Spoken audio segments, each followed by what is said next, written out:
दररोज 1 तास चालणं हा अतिशय सोपा, कमी खर्चाचा आणि जवळपास प्रत्येक वयोगटासाठी उपयोगी व्यायाम आहे. नियमित चालण्यामुळे हृदय, फुफ्फुस, स्नायू, हाडे, मेंदू आणि मानसिक आरोग्य यांना अनेक प्रकारे फायदा होऊ शकतो.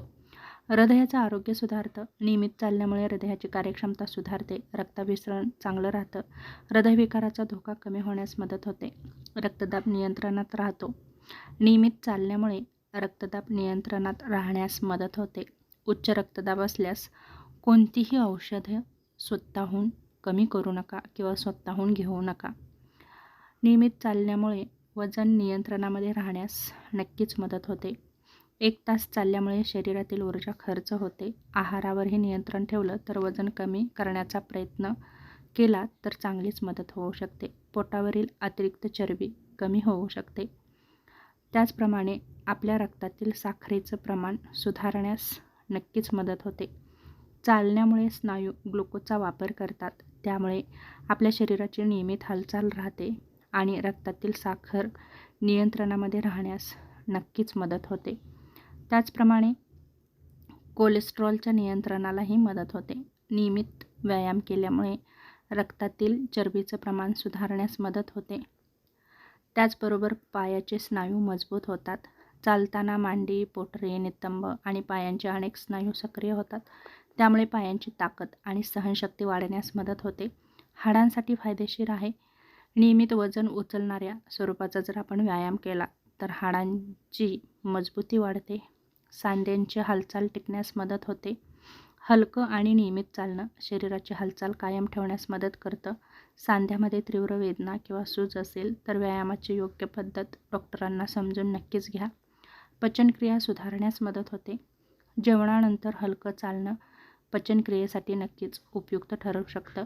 जेवल्यानंतर आपण शतपावली केल्यामुळे आपल्या अन्नाचं व्यवस्थित पचन होतं, त्यामुळे वजन नियंत्रणामध्ये राहतं. बद्धकोष्ठता कमी होण्यास मदत होते. शारीरिक हालचालींमुळे आतड्यांची हालचाल होते, त्यामुळे बद्धकोष्ठतेचा त्रास कमी होतो. याचबरोबर तुम्ही पुरेसं पाणी पिऊ शकता, तंतुमय आहार घेऊ शकता. फुफ्फुसांची कार्यक्षमता नक्कीच वाढू शकते. त्यामुळे दररोज 1 तास तरी व्यायाम नक्कीच करा. मानसिक ताण कमी होण्यास मदत होते. चालण्यामुळे शरीर सक्रिय राहतं, मूड सुधारण्यास मदत होते. निसर्गामध्ये किंवा मोकळ्या वातावरणात चालल्यामुळे मानसिक ताजेतवाना नक्की जाणवतो. झोपेची गुणवत्ता सुधारते. दिवसभर जर आपण शारीरिक हालचाल केली तर रात्री आपल्याला चांगली झोप लागू शकते. मेंदूच्या आरोग्यासाठी शारीरिक व्यायाम खूप महत्त्वाचा आहे. मेंदूचं आरोग्य टिकतं, एकाग्रता टिकते. वय वाढताना सक्रिय जीवनशैली ठेवणं खूप महत्त्वाचं आहे.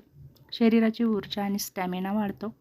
दररोज चालण्याची सवय लागल्यानंतर पूर्वीपेक्षा जास्त वेळ काम किंवा दैनंदिन हालचाल थकवा न जाणवता आपण व्यवस्थित काम करू शकतो. एकाच ठिकाणी जास्त वेळ बसून राहण्याऐवजी तुम्ही नियमित तुमच्या शरीराची हालचाल जर ठेवली तर नक्कीच आपल्या शरीराला त्याचा फायदा होतो. त्यामुळे दिवसभरात थोडं थोडं उठून नक्कीच चालायचा प्रयत्न करा. 1 तास चालणं म्हणजे काय? तर सुरुवातीपासून सलग 1 तास वेगानं चालण्याची गरज नाही. तर सुरुवातीला 10 ते 15 मिनिटे चाला, नंतर थोडासा ब्रेक घ्या, नंतर थोडंसं चाला. म्हणजे शरीराला सवय लागेपर्यंत तुम्ही हळूहळू याचं प्रमाण वाढवू शकता. 10 मिनिटावरून तुम्ही 20 मिनिटे करू शकता. नंतर 30 मिनिटे, 45 मिनिटे अशी वेळ तुम्ही नक्कीच वाढवू शकता. चालताना गती ठेवा. श्वास थोडा वाढेल पण बोलणं शक्य राहील. चालण्यापूर्वी काही मिनिटे हळू चाला, शरीर तयार करा आणि शेवटी गती कमी करा. आरामदायी आणि योग्य आकाराचे बूट वापरा. खूप उष्ण वातावरणात किंवा दुपारच्या वेळी चालणं शक्यतो टाळा. पुरेसं पाणी प्या, शारीरिक हालचाल ठेवा. दररोज 1 तास चालणं खूप चांगलं आहे आपल्या शरीरासाठी. त्यामुळे आपली तब्येत, वय, वजन, फिटनेस आणि इतर आजार आपल्यापासून दूर राहतात. छातीत दुखणं, अचानक श्वास लागणं, चक्कर येणं, थकवा जाणवणं यासारखी लक्षणे दिसत असतील तर डॉक्टरांचा सल्ला नक्कीच घ्या. वैद्यकीय मदत घ्या. जर तुम्ही नियमित चालला, संतुलित आहार घेतला, पुरेशी झोप घेतली, दीर्घकाळ जर तुम्हाला चांगले जीवन जगायचं असेल तर तुम्ही तुमची जीवनशैली सक्रिय ठेवणं खूप गरजेचं आहे. जर तुम्ही तुमची जीवनशैली सक्रिय ठेवली, योग्य नियोजन केलं तर नक्कीच तुम्ही दीर्घायुष्य जगू शकता. जर तुम्हाला हा व्हिडिओ आवडला असेल तर नक्कीच लाईक, शेअर आणि नक्कीच सबस्क्राईब करू शकता. पुन्हा भेटू अशाच एका छोट्याशा नवीन व्हिडिओसोबत. तोपर्यंत धन्यवाद.